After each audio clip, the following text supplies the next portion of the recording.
The difference between a shag, a mullet, and a wolf cut. A shag for me is the most connected haircut of the three. It may or may not include a fringe, and it's an overall heavily layered look.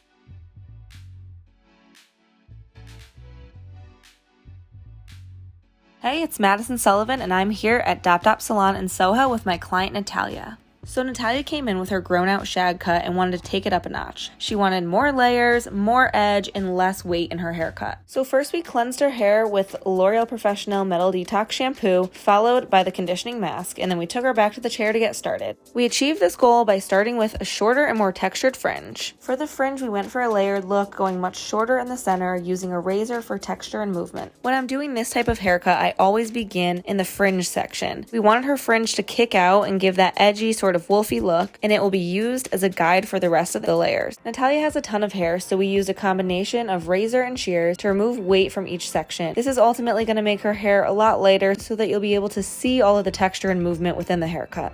The difference between a shag, a mullet, and a wolf cut are usually in the different disconnections. A mullet is completely disconnected from the front and the back. It's usually very obviously shorter around the crown, face, and ears. A wolf cut is usually slightly disconnected in the front and around the face frame area. It usually has some shorter bits around the face, a heavier fringe, and leads to some shorter shaggy layers in the sides and back. And then a shag for me is the most connected haircut of the three. It may or may not include a fringe, and it's an overall heavily layered look.